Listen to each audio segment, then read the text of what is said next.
time moves fast, even out in the boonies. I'm Kathy Ewing, the director of the South Asia Institute. And I'd like to welcome you all to the continuing series of master classes we've been holding, which is entitled South Asia Studies, The View from Colombia. And we've been having a whole series of our South Asia faculty presenting these classes that are targeted at some level at our graduate students, but also, we welcome others to participate. And today, I'm delighted to introduce Akeel Bilgrami, the Sidney Morgenbesser Professor of Philosophy and a member of the Committee on Global Thought. He has also served as a director of the South Asia Institute, so he's one of my predecessors. Professor Bilgrami was educated at Bombay University, at Oxford as a Rhodes Scholar, and received his Ph.D. at the University of Chicago. He has what he calls, and I will quote him, two relatively independent sets of intellectual interests in the philosophy of mind and language, and in political philosophy and moral psychology, especially as they surface in politics, political economy, history, and culture. He has published many books, and I will mention a couple in the latter of his two categories, where he applies his philosophical acumen to issues in South Asia, which of course is our central concern in this venue. He has Secularism, Identity, and Enchantment, published by Harvard in 2014, and edited volumes, including Marx, Gandhi, and Modernity in 2014, and Beyond the Secular West in 2016. He is currently working, and of course lots of articles and such, but he is currently working on two additional books, What is a Muslim? And another on Gandhi's philosophy. So today, we look forward to hearing how his complex intellectual trajectory looks from his current vantage point. In other words, we want to hear something about your intellectual autobiography, if that's what you choose to tell us about, or you can focus it otherwise if you've had some thoughts since we last talked. And I remind you that this is at some level a class, though not actually part of a formal course. So we encourage you to ask questions and raise issues and thoughts as they arise within reason. And then I should also mention that the session will be recorded and posted on the South Asia Institute website. So please join me in welcoming Akeel Bilgrami. You get to hear mine. Thanks, Kathy. Before everybody joined us, I've already congratulated you on setting up this fine format for getting people to learn about each other's work. That's terrific. Thank you. So I'm not sure that I want to say too much by way of intellectual autobiography. What I thought I'd do is just say a little bit about how I've been reading Gandhi in these last few years. And I sent along some papers on secularism and on Occidentalism and so on, but I won't talk about that. I might as well just focus on Gandhi since South Asia is the scope of our institutional scope of this forum. By way of autobiography, I should tell you that I grew up in a secular Muslim home in which the real hero was Nehru. I was brought up to love Nehru as if he was an elderly member of my own family. And I think that's true of many secular Muslim homes. And it's only quite late in the late 80s that I began to realize that Gandhi, after reading much more of Gandhi than I did, I'd really pretty much read only his autobiography as a kid growing up, whereas I'd read virtually everything by Nehru growing up, even some of the letters and the speeches and so on that were lying around in my father's library. And I realized when I started reading Gandhi seriously that he was much the deeper thinker, much the more original thinker, much less conventional thinker. And it really grabbed my interest, and I began to study him. And I realized that an enormous amount had been written about his political activism and his historical role, but not much that was either analytically rigorous or even interesting about his philosophy. So I set about trying to interpret him as a philosopher. And one way to present how I've thought of him is to say why I think a particular reading, for instance, that you might find in the sorts of things that Irfan Habib has been saying about Gandhi in the last 25 years or so, seems to me to be the wrong way of thinking of it. So for instance, the way Irfan Sahib reads him is he sees Hind Swaraj as sort of the reactionary Gandhi. And then he sees Gandhi as backpedaling from the positions he took in Hind Swaraj over the next 30 years or so, through the crucible of his experience as a leader of the fantastic mobilization of the next 30 years after he wrote Hind Swaraj. And that he learned from his experience in this mobilization to come to have more progressive positions. And so that's, it's a natural way to read Gandhi, but I think it's the wrong way to read him. I think it gets his political and intellectual motivations wrong, and it's a very unsympathetic way of reading Hind Swaraj. So I read him, I oppose this way of thinking about Hind Swaraj by instead reading that text as being written by an author who thought that India, when he wrote it in 1909, was at the sort of crossroads that Europe was in early modernity. And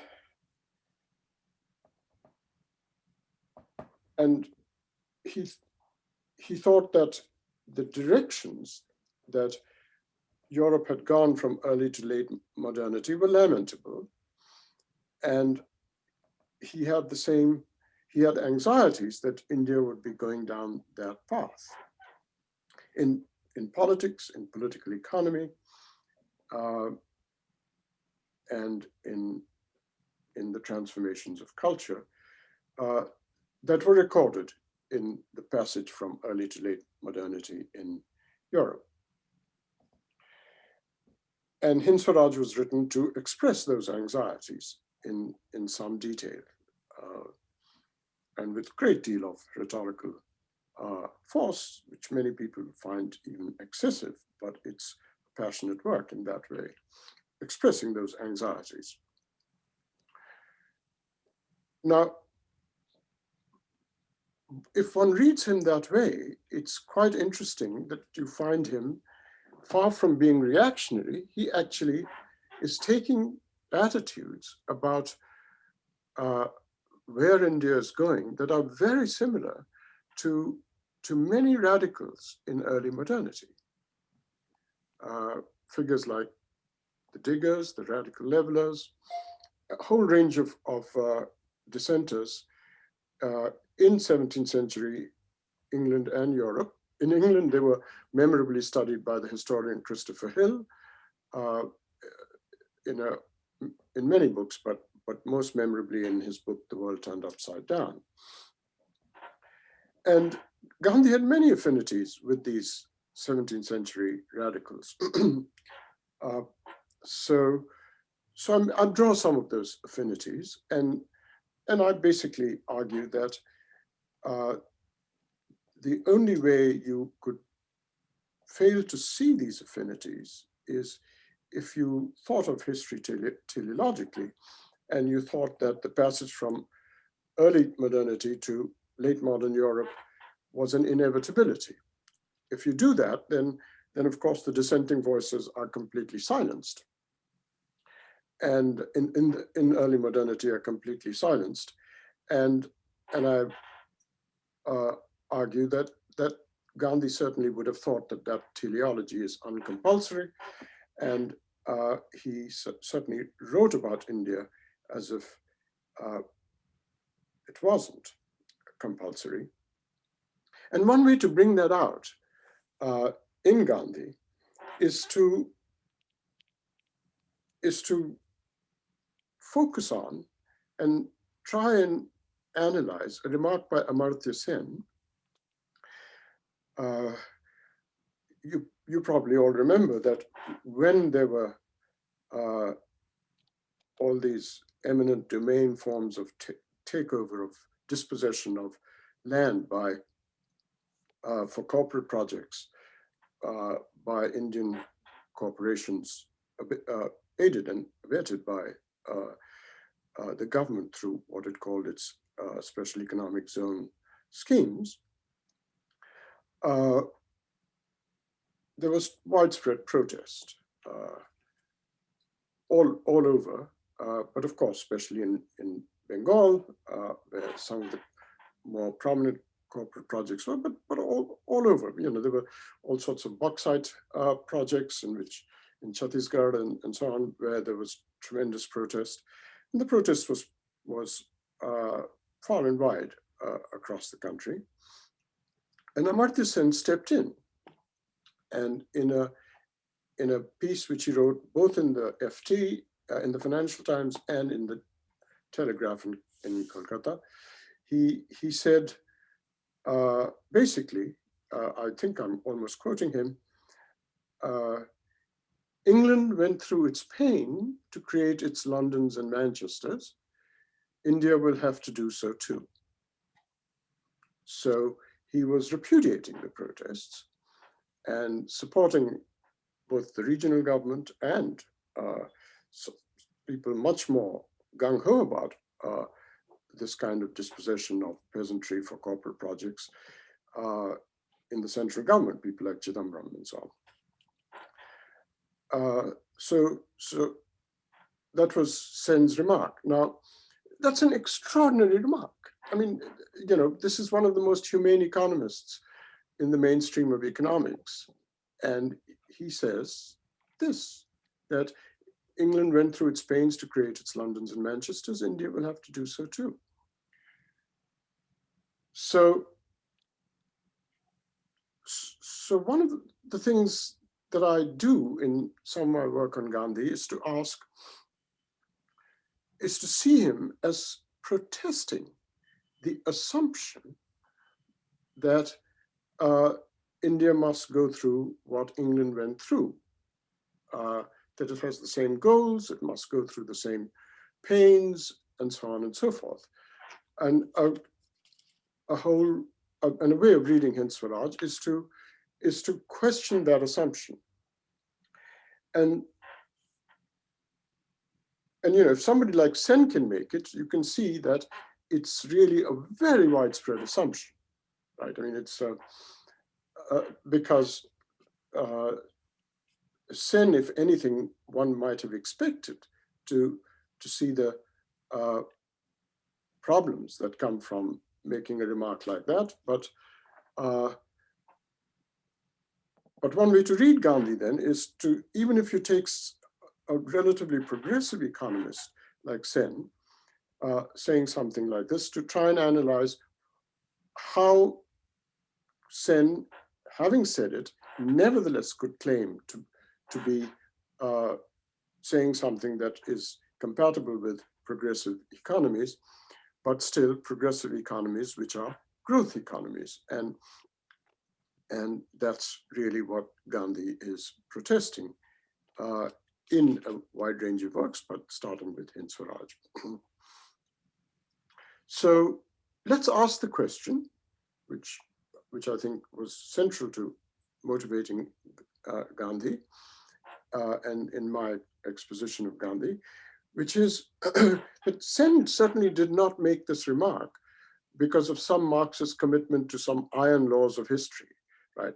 That, you know, what happens in Europe must happen in the erstwhile colonies, because that's just, you know, well, iron laws of history is a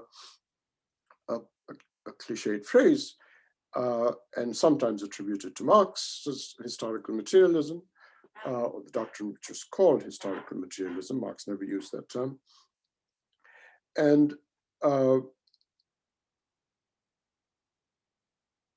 Sen's not coming from that tradition, which believes in iron laws of history. He doesn't see it as a necessity.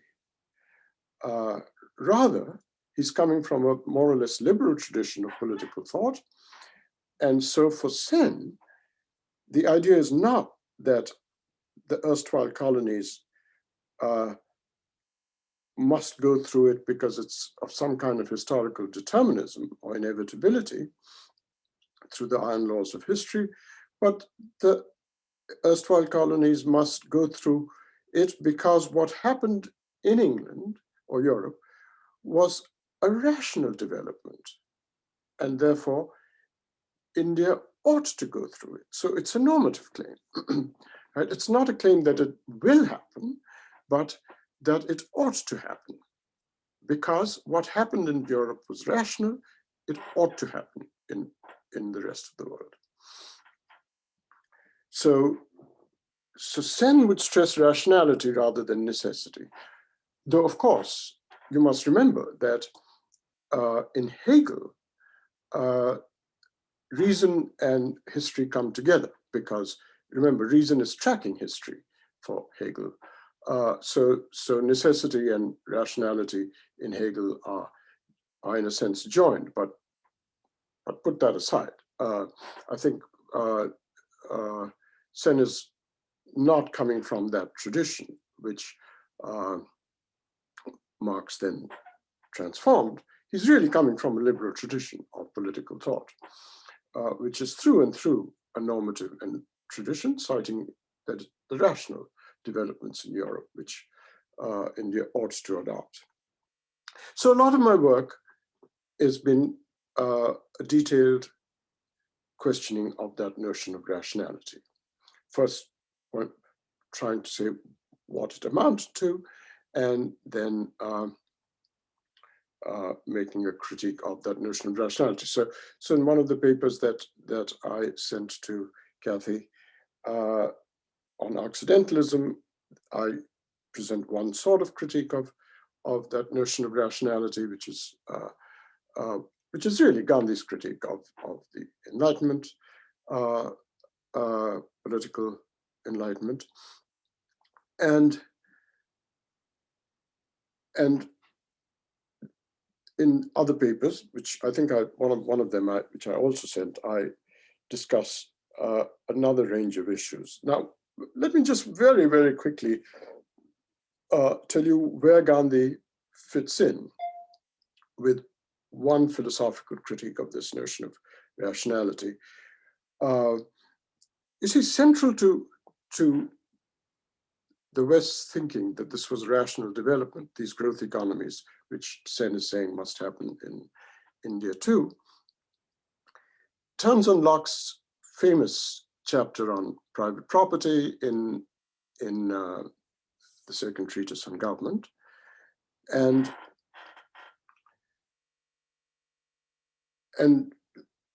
so a lot of my work is presenting Locke's account of private property and then showing how Locke's ideas on how growth economies started with the privatization of land through the social contract was fortified in subsequent developments, and so some of my work is really showing how Gandhi makes a critique of this fortification that comes all the way down to recent game theoretic work in game theory, in which Locke's idea of privatization of land against the collective cultivation of the commons is critiqued. And so the idea is that modern techniques of understanding political economy through game theory support Locke. This is then the famous argument of the tragedy of the commons. And I'll give you a very, very quick summary to see how Gandhi's ideas oppose it. And just so that you get a sense of what I mean by a critique of rationality, or one strand of it that I. So a very standard way of supporting privatization against the idea of a collective cultivation of the commons, which was proposed by all the 17th century dissenters, for instance, Winstanley and other radicals, the diggers and so on, spoke of the collective cultivation of the commons. And a lot of the game theoretic updating of Locke consists of providing arguments to show that the very idea of collective cultivation of the commons lacks cogency. It's, in fact, that it's incoherent.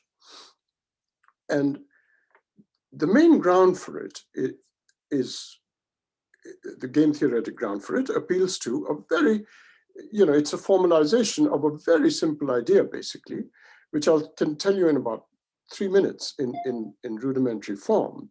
There are complexities which I'm eliding, but the idea is that commoners in the commons, if they were seeking to collectively, without privatization, cultivate the commons,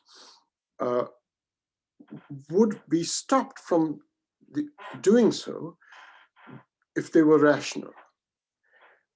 The idea here is that if I'm rational, each commoner in the commons says, if you're going to collectively cultivate the commons, then each one of us has to cooperate as in the collective.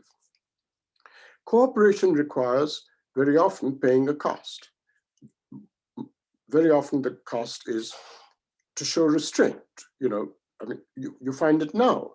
If you overfish, you destroy the hydrosphere commons. Well, the standard argument of the tragedy of the commons is, if each commoner asks himself what I should do, and he says, well, it is true that if everybody cooperates and everybody restrains their cattle from grazing or from over-cultivating the land and so on, if everybody pays that cost of showing some restraint and not overdoing it, overgrazing or over-cultivating and so on, everybody will gain. So if everybody pays the cost, everybody gains, right? That's a basic way of coming out of a multi-person prisoner's dilemma that game theory invokes. Okay, now, but each commoner has to say, look, if I don't cooperate, then I will immediately get the gains of non-cooperation. But if I cooperate, the gains will be spread over all of the commoners, the whole group. So it's beginning to look tempting not to cooperate, right? The gains will be all to myself. He then says, I say he because, at least in the 17th century, when there were extensive commons, they were all men who were making these decisions. Then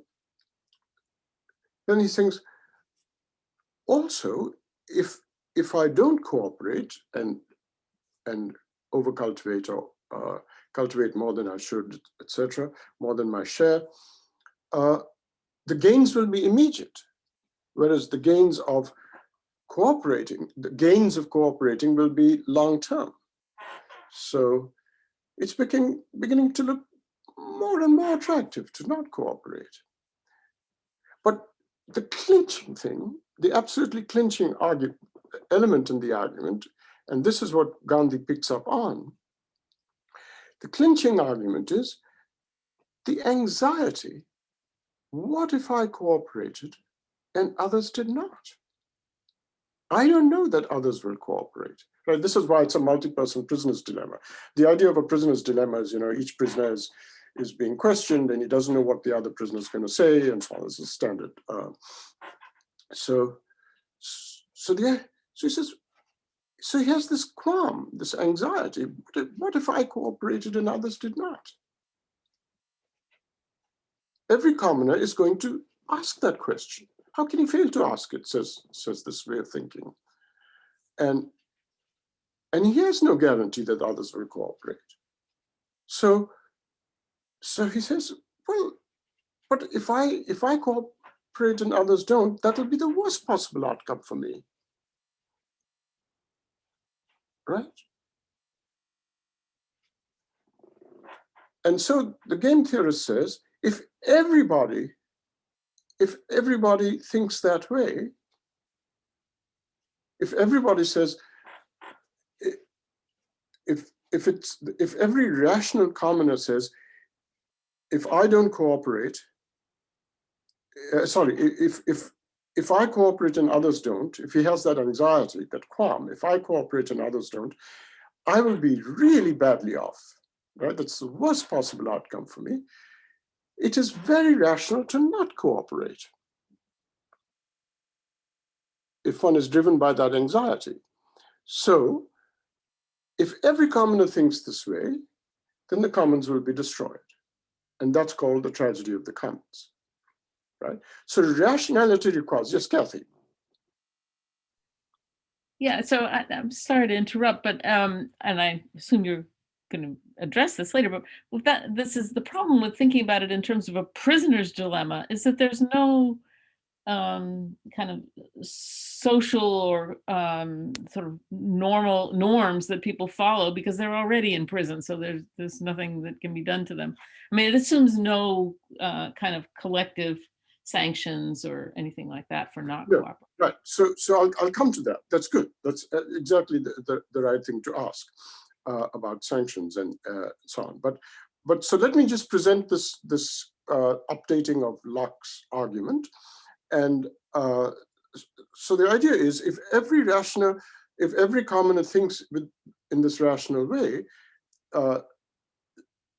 and doesn't cooperate, the commons will be destroyed through over-cultivation, overgrazing, or whatever. That's the tragedy of the commons. So privatization is a better bet. So this is the game theoretic updating of Locke's second treatise. Now, the standard response, which is Kathy is raising, is, well, you don't have to go to privatization. You can police and regulate and police and punish the non-cooperation.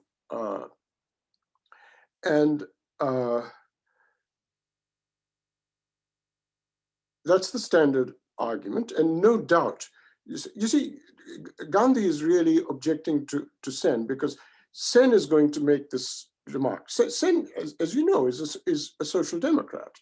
We know that. So when he made that remark that he did, he was certainly not. In fact, he and Bhagwati have had this huge debate on growth economies versus social democratic economies.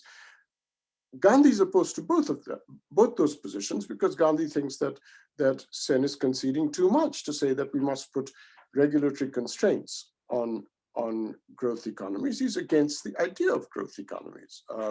So Gandhi is rejecting social democracy, which Lockean liberal capitalism can take within its stride. So anyway, so Kathy's question is, well, you don't have to go the way of privatization. You can go the way of policing and regulating non-cooperation. The trouble is that regulation, policing, punishment is itself susceptible to the way of thinking of the tragedy of the commons, that leads to the tragedy of the commons. That is, you cannot succeed in, I mean, quite apart from the difficulties of detecting subtle cases of non-cooperation, even if you could detect all cases of non-cooperation, the fact is, policing and punishing and so on is something that requires cooperation. I mean, if I can bribe policemen, if I can threaten witnesses who cooperate with policing and punishment, etc., there are all these standard ways in which people don't cooperate with policing and punishment. It's susceptible to the same. And if each person says, why should I cooperate if I can get away with bribing and threatening and so on? And then, of course, there are cultures which congratulate themselves on having overcome the ethos of bribing and corruption and so on. Cultures like this one that we are domiciled in congratulates itself on that, but they do it by loopholing the law. So the point that Gandhi is interested in is you've got to overcome this thinking.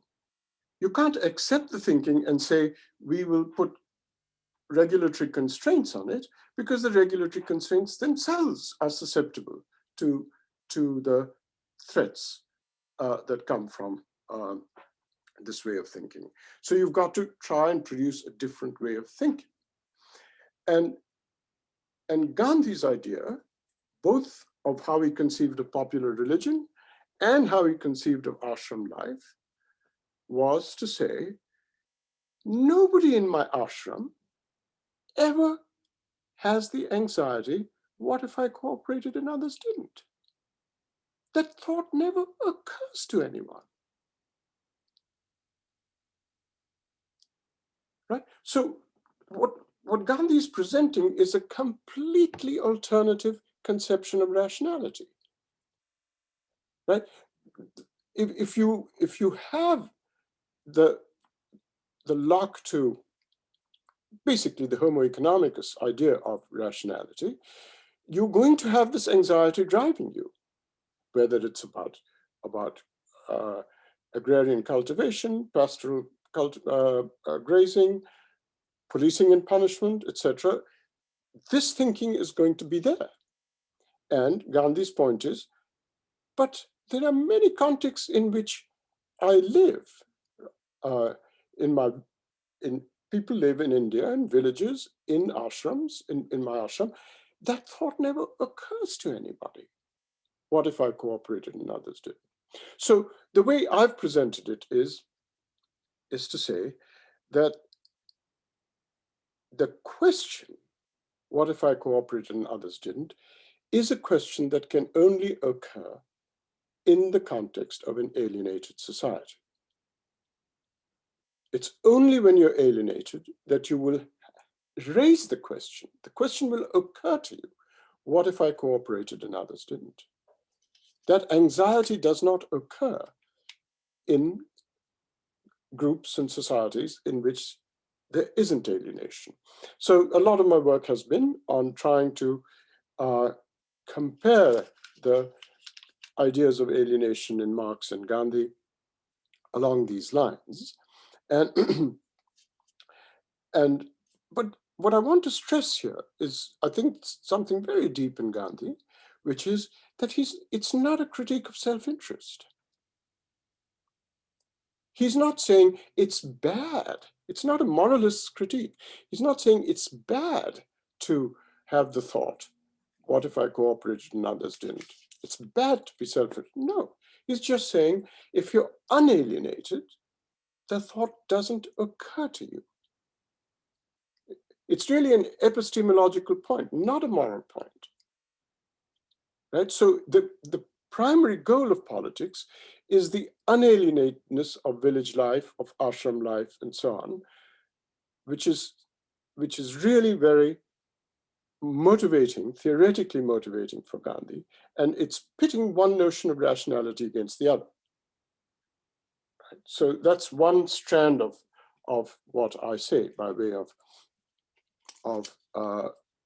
bringing Gandhi in as a response to just the assumptions of Sen's remark, trying to dig deeper than the social democratic constraints that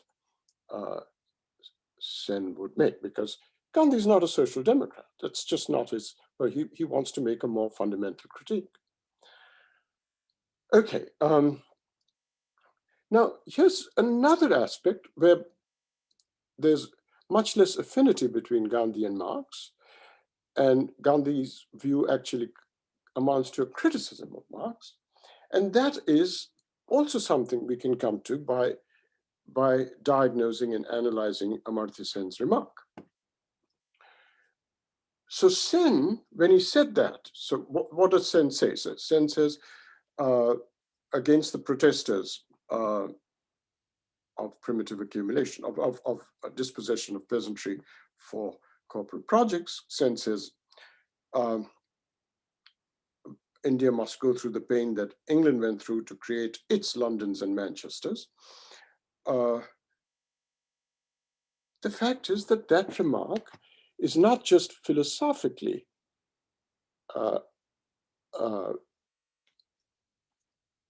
suspect in the way that I've been trying to present, but it's actually empirically and historically suspect. For the simple reason that when people were dispossessed of their land in England to create its Londons and Manchesters, or in Europe, they migrated in massive numbers to other parts of the temperate belt.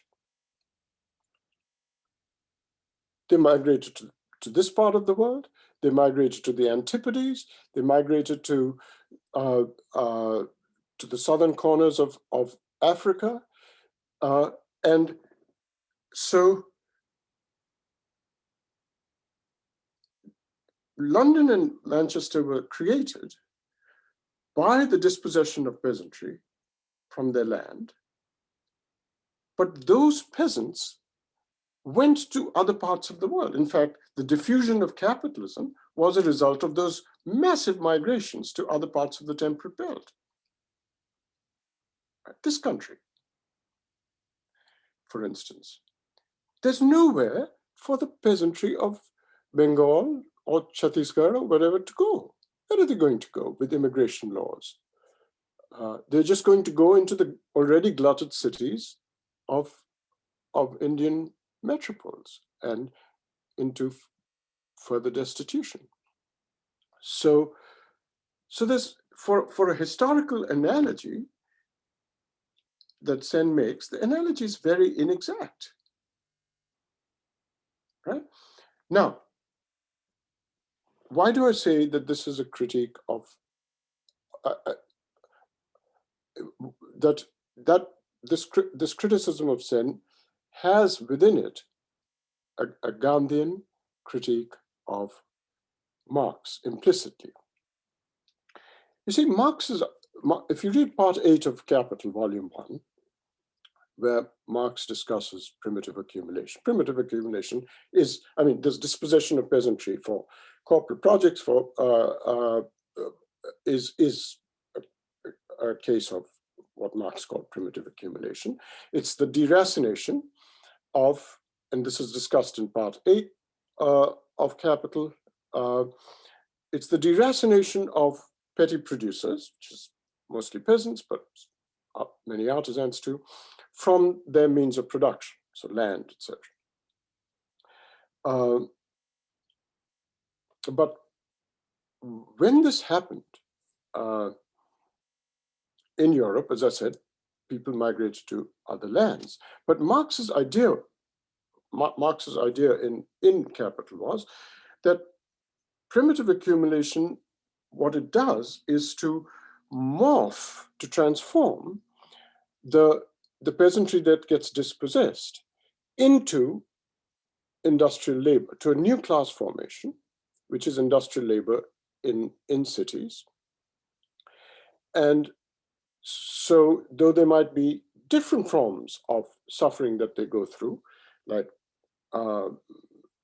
alienation for one thing, the alienation of labor, exploitation in industrial societies and so on. And, Marx wrote with great analytical depth and passion about that. But Marx nevertheless thought that what primitive accumulation does is it modernizes societies, and it would modernize in colonized societies as well. And his idea is that there is an improvement, even despite creating the exploitation of industrial labor, because this new class formation of the proletariat that comes about as a result of the dispossession of peasantry through primitive accumulation doesn't suffer from the old harms of pre-modern societies, which is those primordial ties which are, hierarchical, religion, religious divisions, caste divisions, etc. Those are overcome as a result of this change from one class formation of peasantry through their dispossession to another class formation of them becoming industrial labor, or even if they are part of the reserve army of unemployed, if they don't get assimilated fully into industrial labor, they nevertheless are on the periphery as what Marx called the reserve army of unemployed. Now, it's interesting that Gandhi does not want this transformation of the peasantry into this new class formation. And he presents this as a normative point. He doesn't want this transformation, and he thinks old religious conflicts, if there were any, caste conflicts or caste divisions and hierarchies, these old hierarchies based on primordial ties, he thinks they should be addressed. One should overcome them, but not by this transformation of one class formation into another, not through primitive accumulation. Gandhi is well known to have said that. But I don't think that that is just a point about what ought not to happen. I think Gandhi is, and there are many places where you can find this, he wants to say that it is not going to happen in large agrarian societies like India. So here is a counterfactual I'm going to present to bring out Gandhi's point. What if Sen, the point that Sen fails to see, what if these massive numbers of peasants had not migrated to the Americas, to Australia, New Zealand, South Africa, and so on? What if they just had not? What if, like now, there were immigration laws, that there was no similar? What if they'd all stayed in Europe, sedentary? Would Europe have overcome its primordial ties of pre-modern societies? What would these massive numbers of peasants, how would they be part of capitalist production? Right? And what Gandhi was saying was this counterfactual, which I've just presented in Europe, which Sen is blind to, this counterfactual is the actual, is the factual in countries like India.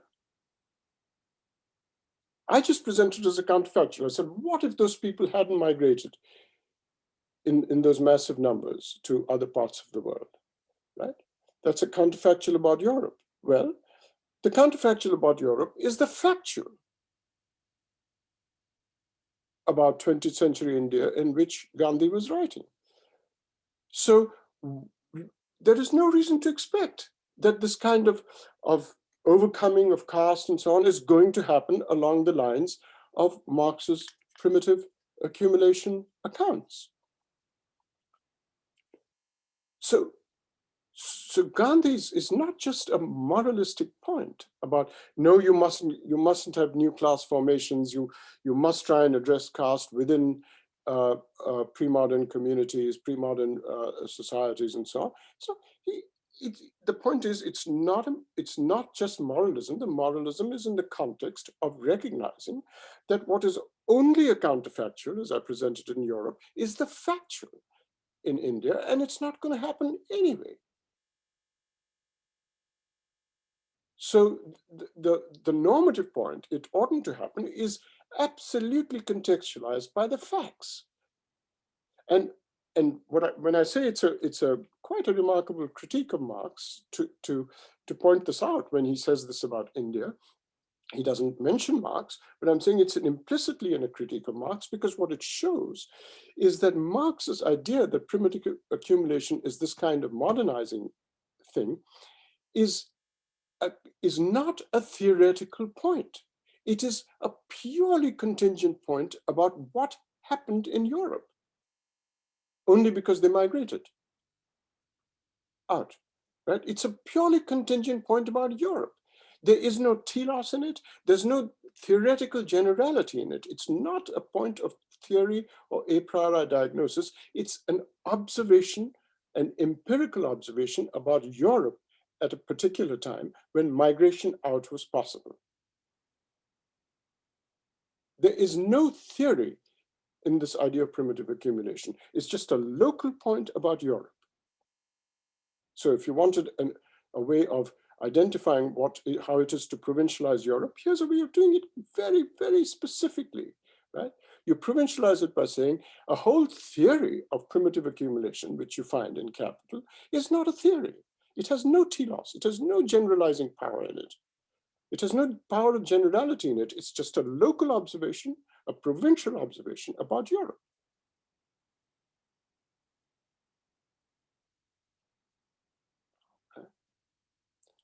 Okay, and this is implicit in what Gandhi is saying about how it's just not going to happen. That isn't the point of colonial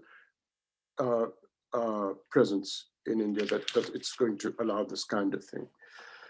Okay, I'm sorry, I don't know how much time I have, but I just wanted to end by saying one thing. You know, it's an amazingly sad thing, and I don't even know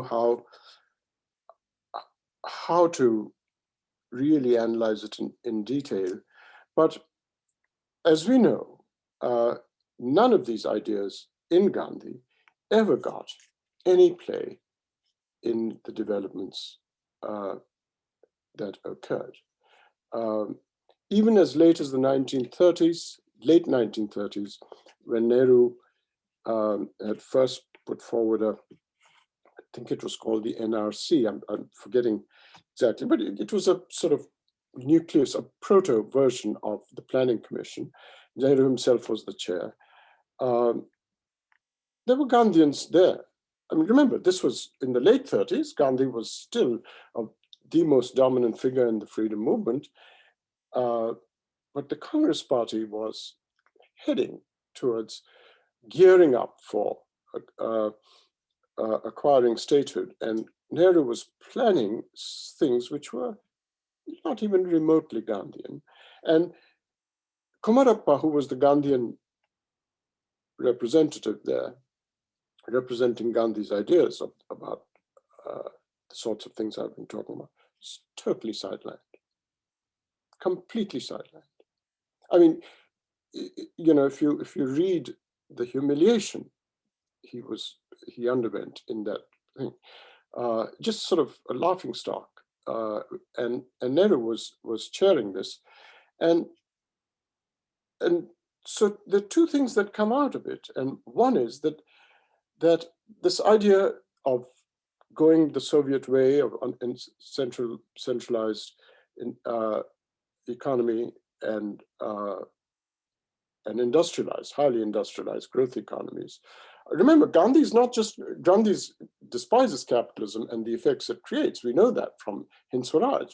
But he's really, it's a more general critique. He's against growth economies, whether of the kind you find in the Soviet Union or capitalist European, Western European economies. But no, two things did not emerge. And that one is this, that any ideas that Gandhi might have had about political economy were just not pursued with any creativity, were not allowed to be pursued with any creativity. And this began in the late 30s. And it's very well worth reading the documents around this proceedings of the NRC. And at the same time, given this centralization and so on, the whole relationship of the state of this kind, which was already being plotted and planned, and its relationship to violence, the state and its relationship to violence, for which Gandhi had all sorts of opposing ideas, then was simply not given any play. And in fact, it's sort of it's scandal that I don't have any diagnosis for in any detail, but I would like to sit and study it one day. The only really active groups, I mean, apart from the insurgent left in Naxalbari and Telangana and so on, the only really mainstream groups that stood for the peasantry and were not Gandhians at all. It was leaders like Charan Singh and so on, who were basically for a highly capitalist agriculture. So on the one hand, you had these two, I mean, there are these two enemies, right? This highly Soviet style, Nehruvian industrialized vision, the Charan Singhs stressing the peasantry instead, but in a fully capitalistic form. Gandhian ideas were simply not on the agenda. From the late 30s on, they were just never central. And this inevitably had effects on how you thought about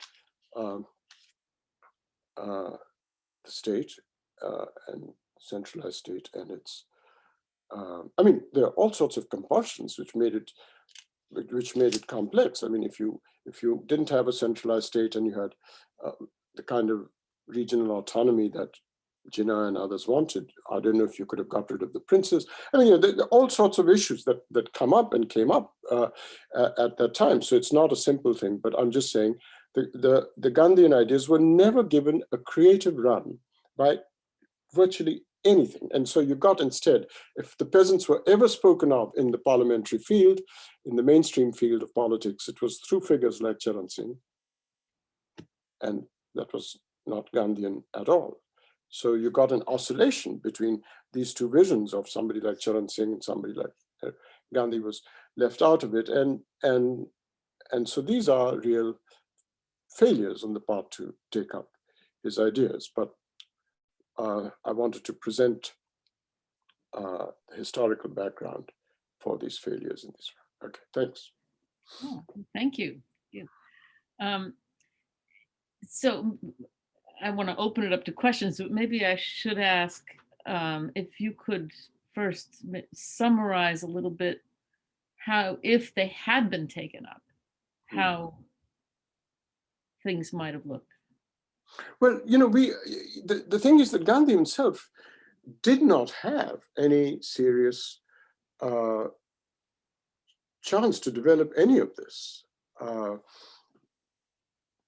I just think that no creativity was shown by anybody apart from his very elementary remarks on trusteeship and things like that. No, I'm not. What I'm saying is that you had in Gandhi the germ of potential for thinking creatively about two things. One is some alternative to this pendulum swing between Nehru and somebody like Charan Singh, where peasantry was only introduced in this already growth conception. Nobody thought creatively, and nothing emerged in Indian parliamentary politics. You had the insurgent left, and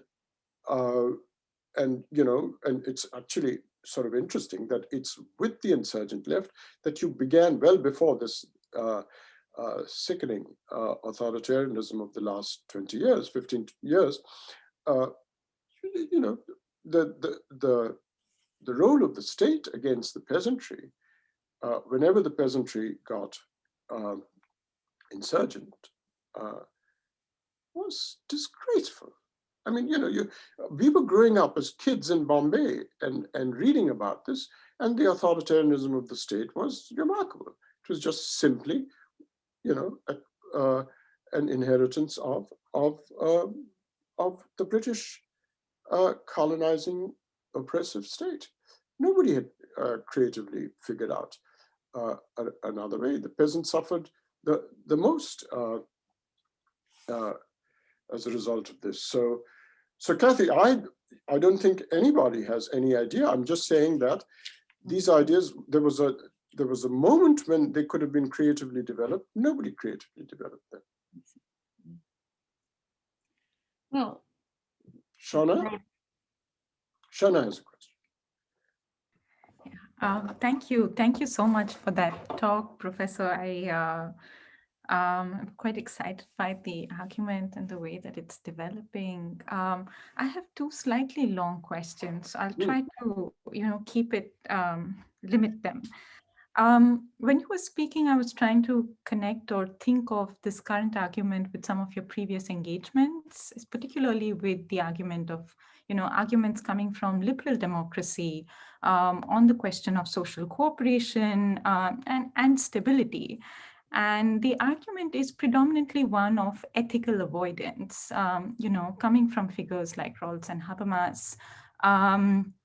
If a society has to maintain stability and social cooperation, then we have to avoid ethical worldviews or comprehensive doctrines.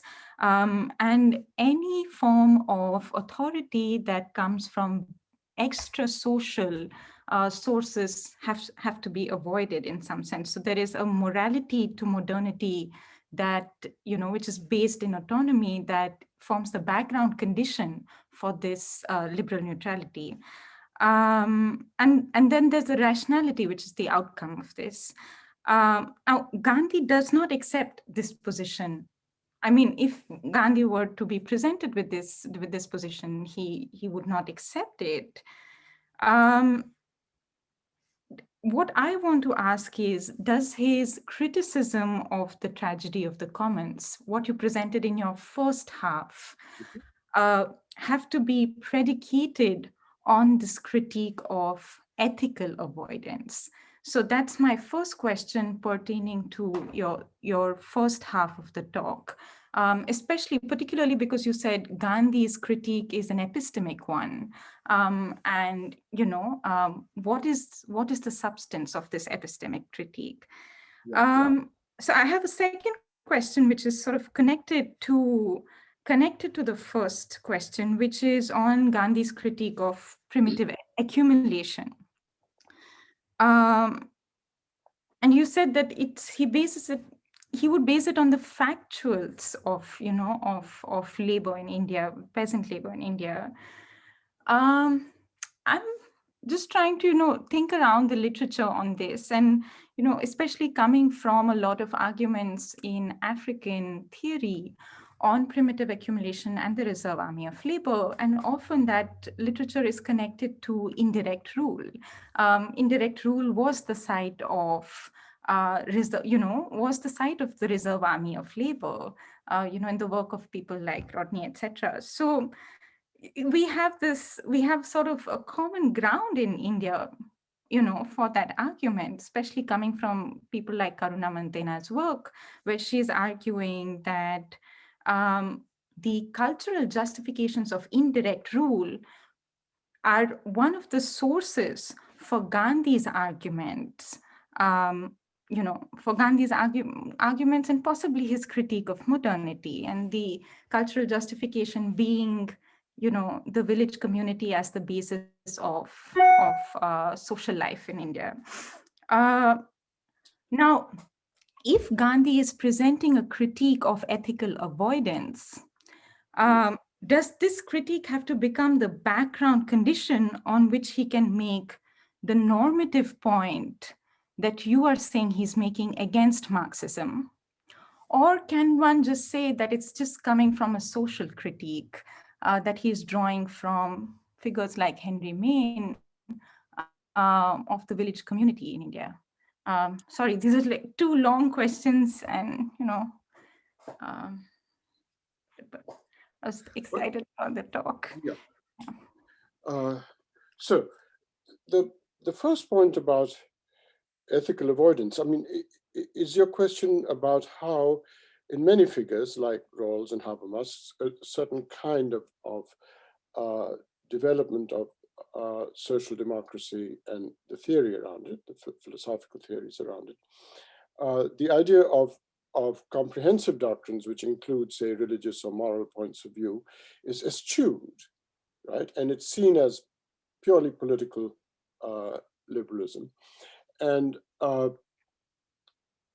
so your question is, I didn't quite get the point about stability, but it's the idea that it would be unstable unless that were so, right? Is Yeah. that the, yeah, right. Yeah, that's the Rawlsian position. If we were to take in comprehensive doctrines, we would be living, we would have only unstable forms of social cooperation. At least that's the way I would interpret him. Yeah. Right. But you see, here's I mean, it's in a way a very deep question, but let me bring out some of the depth of the issues here in Gandhi's thinking.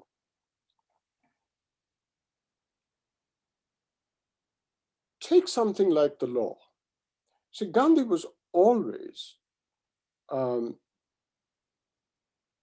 he was, but let's not say he was suspicious, but let's say he was indifferent to the idea of constitutions, rights, codes of that kind, right? He was indifferent to them. It's not what he thought was important and central to his politics. So now, let's take the concept of law, just because Gandhi openly said, you can't reduce human beings to citizens. And that's partly your point, right? To bring in ethics is to say human beings can't be reduced to citizens, i.e. to purely political subjects defined by constitutions, rights, etc. It's true, Gandhi did say you should not reduce, you cannot reduce human beings to citizens. All right, so let's take law, let's take the constitutions, etc. Let's just take the standard point, the point sort of you find in Eleanor Ostrom that Catherine Ewing was presenting about regulation through law, etc., sanctions. See, the law cannot function. The law will not be even so much as implementable. It may not even be conceivable without a background of a whole range of relations of trust and cooperation. I hate to give you this slightly smutty example, but I was just reading, forgive me, but I was just reading it, so I can't resist mentioning it. So some university, I think Brigham Young or something, passed this rule saying, no obscenity can be uttered by students. So what do students do? One student wears a t-shirt with the letter F, another wears it with the letter U, a third wears it with the letter C, and they sit side by side. There's nothing in the laws which says you can't wear t-shirts with a letter in it, right? It just happened to. So, I mean, so if you want the law to work, you're just going to have a whole range of wanting it to work, right? But because otherwise you can loophole it, there's just any number of things you can do. The law depends on relations of trust and so on and so forth. And those relations are there. And so take something like jury duty, right? People can easily avoid going to jury duty. They can say, one year they can say they're sick, the second year they can say I have a class, at that time, a third year. It's possible for anybody to avoid jury. They don't avoid jury duty. Most people go to jury duty. So people just do cooperate, and if they didn't, no law would work, no norms, regulations, explicit, discursive. Discursivity, law, codes, constitutions only work because of a background Right? They emerge from a background of non-discursive habits, customs. These are things that go back to Aristotle, Burke, a whole range of thinkers, right? Who talk about habit, custom, practices, and Hume. All these people say, without these things, you couldn't have the law, leave alone implement it, right? Okay, so that's what Gandhi was saying. Gandhi was saying, you know, the law is not some self-standing thing. In fact, if you ask, why was Foucault getting so anxious about Enlightenment penality? Well, Foucault never expressed it this way. I think Gandhi would have expressed it much more clearly. But the anxiety that Foucault had was, here's my way of expressing it. It's Gandhi's way of expressing it. The law couldn't function without a whole range of habits of trust and cooperation amongst the people, right? In the examples I gave it. And that's the background. It's a background of non-discursive relations of trust and cooperation, right? And the point is that Foucault's anxiety was the foreground of laws and constitutions, etc., in the Enlightenment was pretending to be all the ground, right? The foreground was taking over the whole ground, right? So all this discretionary element of human relations, which made the law possible, were just being ushered out. And what is normally the foreground was fraudulently being presented as the entire ground.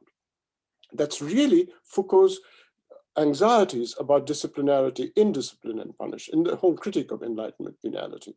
And Gandhi had seen this in a very clear way, you know, in a much more clear way than Foucault had, because Foucault thought that there was changes of episteme and the Enlightenment replaced it, but Gandhi was saying nothing can replace it. You couldn't have the codes and constitutions without this background. And so you can't reduce human beings to just citizens, etc. And if that is right, then there is no ethical avoidance, right? It's only because the background is not explicit in the foreground. It's because of the background, and that was his point. And by the way, you can get this. You can really get this point very vividly if you look at what Bishop Tutu and Mandela, but mostly Bishop Tutu, tried to do in the case of transition in South Africa. Because what those people were doing, what people like Tutu and Mandela were saying was, listen, we've got to live with these people who've been our past oppressors. We've got to live with them, right? We can't treat them as ordinary criminals. Right? We've got to speak with them and engage with them. We can't make them sit silently in the dock while we objectively, forensically examine the evidence of their past crimes and oppressions and so on and so forth. That's the wrong model of law to bring, right? In this remarkable transitional moment in South Africa, we've got to live with these people. We can't incarcerate half the population. We've got to see them through these means of engagement, right? Let them come out and speak the truth, and maybe the truth will come out, and in it will be the corrective possibilities of how to live together in the future, etc. Right? They never talked of punishment, they talked of healing. So what were Tutu's, the idea was, in this remarkable moment, we cannot treat this as criminal law. We have to treat it as a way of bringing the background, putting it in the foreground, having engagement. Don't make them sit silently in the dock while you present evidence against them. Speak with them, engage with them, let the truth come out of what happened in the past. Within it might be a correction of how we might live together in the future, etc. So in a way, that remarkable moment was bringing out, in fact, they mentioned Gandhi in this idea. And now, you know, I'm not saying it succeeded. There are many critiques of that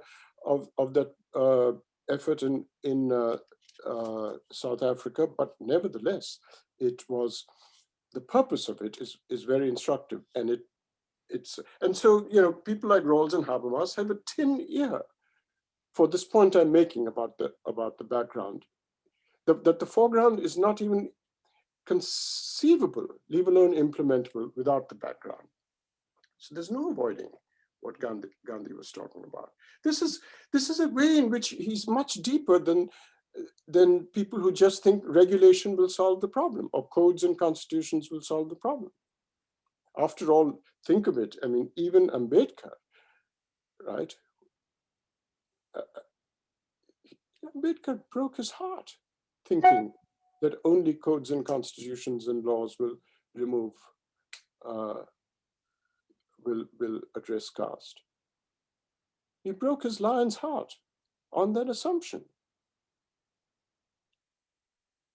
I mean, you know, his conversion to Buddhism and so on was just an acknowledgement of the lack of depth in those solutions. I'm not saying they're not necessary, not for a moment, right? I'm speaking now myself.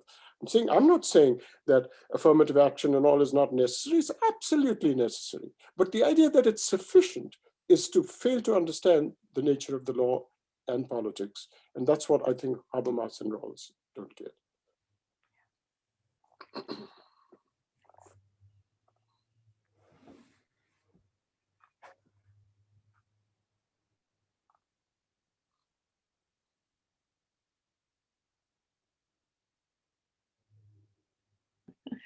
I realized I was asking other questions and I was muted.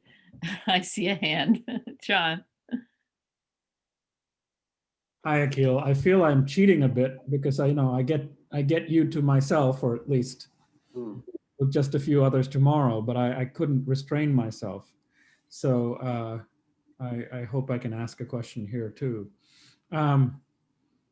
This question of alienated society and unalienated societies and what's possible in them seem to be right at the heart of your talk. I don't know quite how to put this question, but it seems to me that once you've fallen into an alienated society, your talk raises the question of what there is that can be done, if anything, to recover forms of sociality where certain questions won't be asked, right? I mean, that seems to haunt your question, or not your question, your entire talk. We happen to live in a post-lapsarian world, so the possibilities you articulate that might be possible in a pre-lapsarian one seem, what, futile, naive, wishful? Okay, well, look, that is assuming, and I think Gandhi would certainly have said this. In fact, he said it in Hind Swaraj, but of course, you're asking the question more than 100 years after Hind Swaraj. So, look, the reach of modernity is not comprehensive.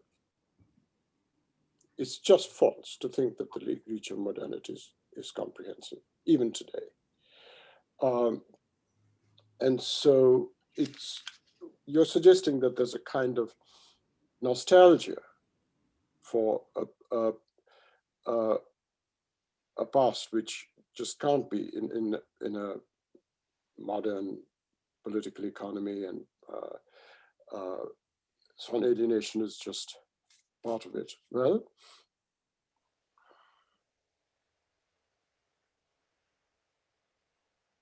two things. One is slightly ad hominem, but I want to say it anyway. People who say that these are just things of the past and we are in a post-lapsarian thing, are very selective about what they choose to accuse of being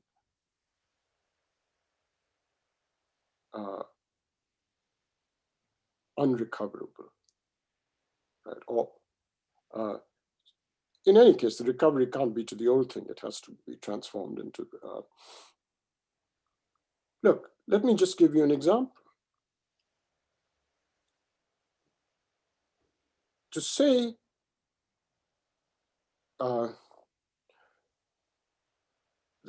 the idea that this is nostalgic or something is It's too late is the idea. It's too late to think of it as Gandhi does.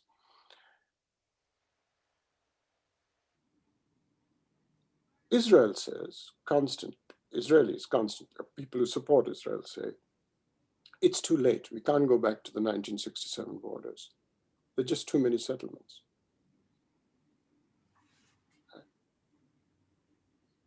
It's completely ideological, totally ideological idea of what can and can't be done, of nostalgia, right? But notice, nobody ever said, for 70 years, 80 years, nobody ever said, after October 1917, it's too late. Private property is a thing of the past in 1/5 of the world, or the Soviet Union and behind the Iron Curtain. It's private property is a thing of the past. It's too late. We can't recover it. Nobody said that. They went after those nations and their commitments. They went after them with untold violence in Southeast Asia, with untold violence in Latin America and all, until every experiment, whatever its faults, of socialism collapsed. Nobody said it's too late. So there's highly ideological selectivity in what gets to be counted as too late, and there isn't. Okay, that's the ad hominem thing. Okay. But the whole point of Gandhi's claim was, listen, in many contexts, people are alienated, in many contexts they're not. You and I go in and out of alienation the whole time. There are many contexts in which it would never occur to you to ask, what if I cooperated and others didn't? In some contexts you might, especially if you've taken a course in economics in an American university, you would probably ask that in many contexts, right? But in many contexts you wouldn't. You wouldn't ask it in the context of family, you wouldn't ask it in the context of perhaps of your neighborhood. There are many contexts in which right now, not in the remote pre-modern past, right now we would never ask, what if I cooperate and others do? And Gandhi's conception of politics was, each one of us, in ashram life, in the life of popular religious devotional communities and so on and so forth, each one of us goes in and out of being alienated. And the goal of politics should be to scale up those contexts in which we are unalienated, to see in them the conceptual and critical resources by which to criticize the other frames and contexts in which we are alienated. It's the goal of politics. It's the goal of mobilizational politics to bring out in people the possibilities, conceptual resources for such a critique of the context in which they are alienated to apply and scale it up and critique the things or not. That was his conception of it. Marx had a completely different conception. Marx really did think that you couldn't achieve an unalienated life without achieving a classless society and so on. So those questions of how to implement it and so on are answered differently. Gandhi certainly was not a revolutionary socialist, so he didn't give Marx's answer, but he did think of politics as as overcoming these different frames in which we are both alienated and unalienated, seeing the inconsistency in our thinking. How come we are unalienated here? How come we are alienated here? Seeing the inconsistency, bringing to bear the one on the other. That's what the goal of politics should be. That was his goal of politics.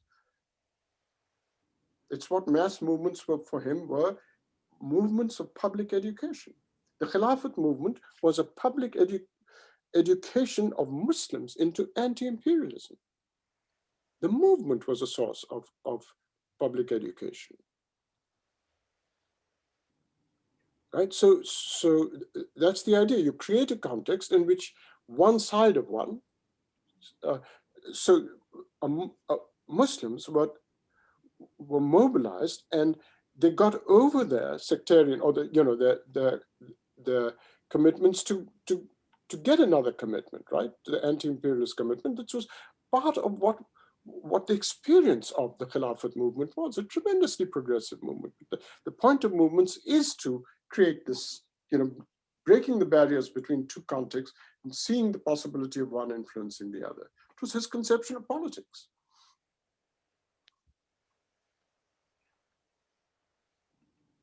Other questions? I have one, but I don't want to displace anybody else. Go ahead. So I couldn't help thinking, especially back when you were talking about Foucault's concerns,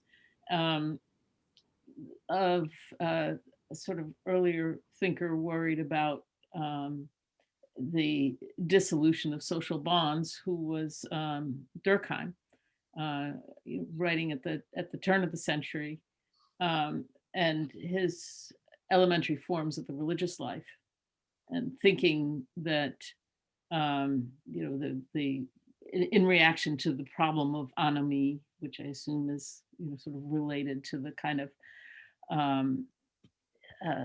lack of these bonds that you're talking about. And Durkheim's work was taken up explicitly in Turkey, in the framing efforts to frame the nation. And I'm just wondering if in Gandhi's thinking, something like Durkheim's thought was at all relevant. Yeah, but Gandhi was almost schizophrenic on this. There's a sense in which a lot of his talk of religion was very transcendentalist. It was very much appealing to not just the texts of popular religion, not just the Gita and the Ramayana and the Puranas, but Upanishads, and where he did pay a kind of homage to that side of Hinduism from time to time, and spoke about God, Brahma, and so on as motivating and driving him. But on the other hand, to a large extent for him, religion was ethical. It was, in the Durkheimian sense, fully social phenomenon, through and through social phenomenon.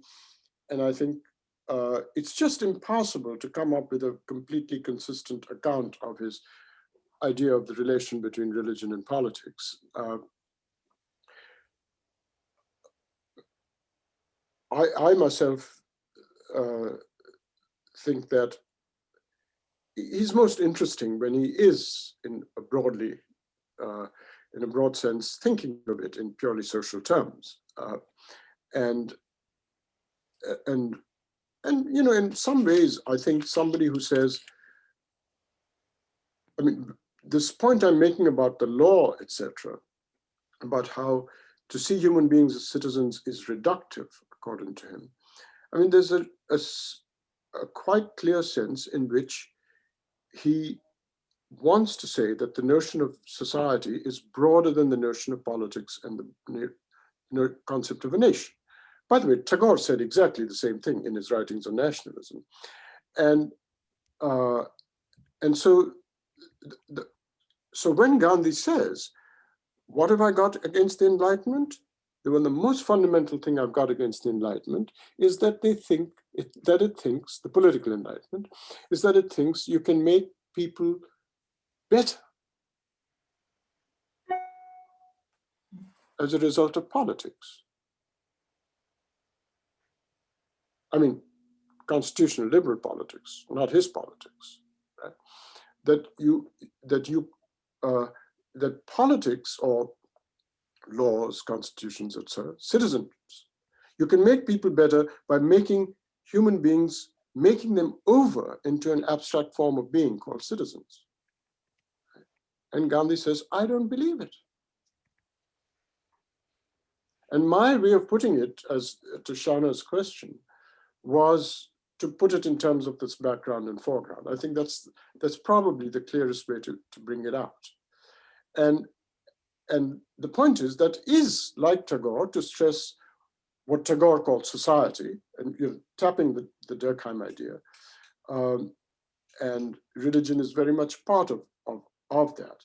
But that leaves out a certain rhetoric of transcendentalism, everything social is Maya, and so on, that you also find in Gandhi. There's just no, he's not uniform about this. He says both things, but surely our interest in him as historians, philosophers, and so on is to see him along these lines that you are channeling via Durkheim, but you can channel along other lines too. Lynn, you had a question?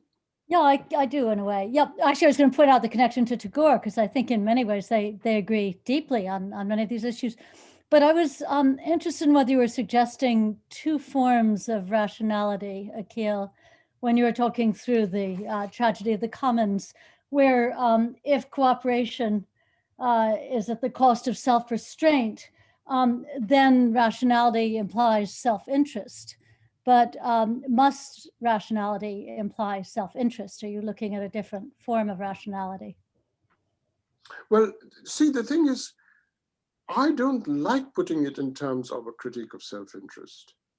See, I have a slightly more abstract way of putting it, which is he's against reduction, right? And he wants to say that something will, the qualm, what if I did it and others, what if I cooperated and others did not? What if I paid the cost and others did not? He says that would not occur to one. That's different from saying it's wrong because it's self-interested. Look, see, unlike liberty, unlike equality, etc., there's a sense in which when you're unalienated, the ideal of unalienation doesn't appear as an ideal if it's working. If it's working, it doesn't appear as an ideal. That's what he means by saying it doesn't occur to you to ask that. If you ask that, right, then you're alienated. That's all he says, right? It's a sign that society has gone wrong, right? That and so I don't like to see it in terms of self-interest. I mean, I've no doubt that he talks about, I mean, there are passages where he talks about selfishness, self-interest, and so on and so forth. But I think the deeper point is that it's an epistemological silencing of a certain anxiety. And that means it's a way of thinking that he's against. Not self-interest, but in one of my essays, I tell this anecdote, which I can repeat, but I think some of you have read it. I tell this anecdote of going on a walk with my father, and we come across a wallet when we were walking on Cuff Parade in Bombay, and I was a kid, 12 years old, lived in Colaba, and we came across a wallet with rupees sticking out of it, and my father said, why should we not take that? He said very grandly, and to me, and I said, I think we should take it. And he said, why should we take it? And I said, if we don't take it, somebody else will take it. And my father said, if we don't take it, nobody else will take it. Right? That's what I'm saying is the idea of that underlies it. In an alienated society, you think like I, as a kid, was thinking. Let's take it. Somebody else will take it if we don't take it. Right? And my father was saying, if we don't take it, nobody else will take it. Now, see, this is a crucial point. It's not that my father was making a prediction. He was not saying something detached, saying, I predict that nobody else will take it. When he said nobody else will take it, he was not taking a detached third-person view saying, this is how, no, he was saying we should see the world this way.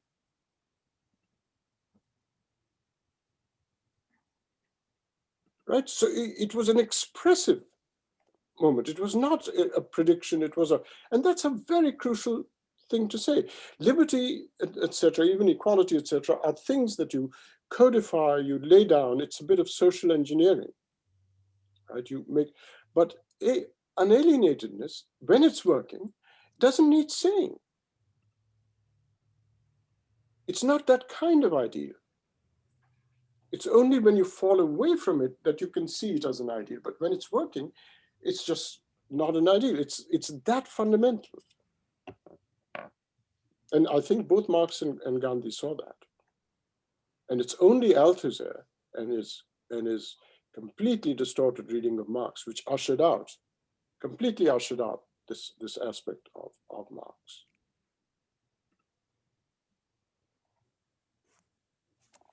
Listen, I have to teach a class at 6. Oh, okay. John, I think John had another question, but yes, no, go ahead. Go ahead. Oh, it was just a point. I love your anecdote, and it's been haunting me for a very long time. And I think I have found a contemporary equivalent of it that is worth thinking with. You know, we're all jaywalkers in New York. We're reckless jaywalkers. But I now live here with my wife in Victoria, British Columbia, and literally no one will violate the don't walk sign, even if there's not a car to be seen for miles. But it's just a tacit way of being here. The only person who violates it is me, because I'm a New Yorker. And the minute I violate it, I produce the conditions where others also start violating it. And it's fascinating to think with your example, because my example, you know, I think echoes yours in a really remarkable way. Nobody in Canada is thinking that they're sort of particularly virtuous about not being like New Yorkers. They simply have a norm that they follow. No, I see that. I see that. But you see, John, I really want to bring out something that, I mean, I really want to stress the non-reductive part. Let me give you another analogy, which I think is, it's a slightly philosophical analogy, but it brings out what I really want to capture by the reductive part. None of you know this, but so let me give you spell it out for you very quickly. You know, Wittgenstein had this, he put a question. He said,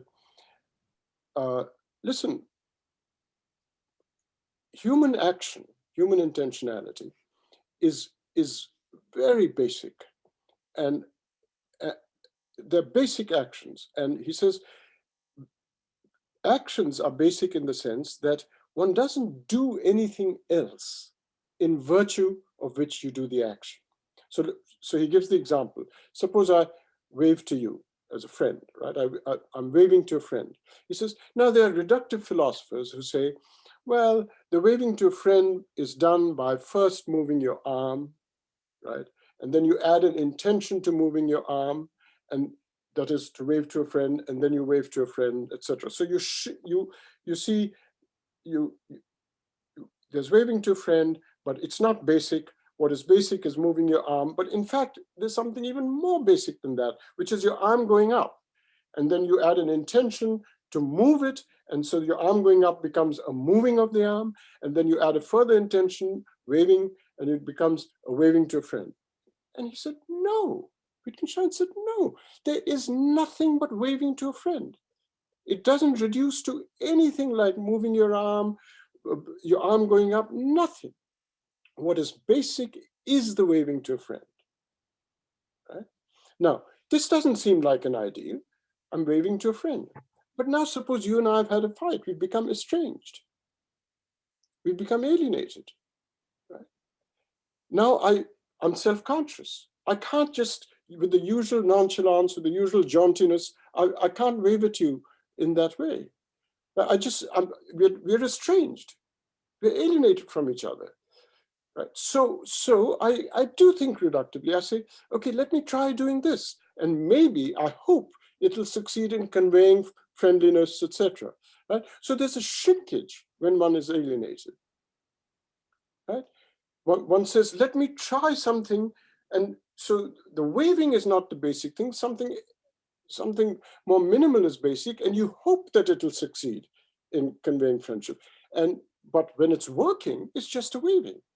I don't think, let me move my arm and hope that only happens when I'm alienated, when there's estrangement, etc. That's the point. The point is that when one is not estranged, alienated, etc., the basic thing is this sociality we have, which is an unalienated thing. And it never occurs to us to ask this question, what if I cooperated? So it's not a critique of self-interest as I see it. Right? If you and I as philosophers can say, well, it entails a critique of self-interest, etc. But I think he was making a much deeper point about alienation. And in this one sense, he was Marx's intellectual partner. He thought this was a deeper point, and without unalienatedness, liberty and equality would just be a bit of social engineering. But liberty and equality, when it's nesting with a deeply unalienated conception of society, liberty and equality are not a bit of social engineering. They're just part of some, and that is why he made rights, etc., secondary to this more basic thing. Okay, well, I guess it's time to go. Thank you so much, Akeel, for this really, really. I must have coffee before teaching. It's indispensable. I've come to an age where I just can't summon the energy to teach without coffee. Yeah, so yeah.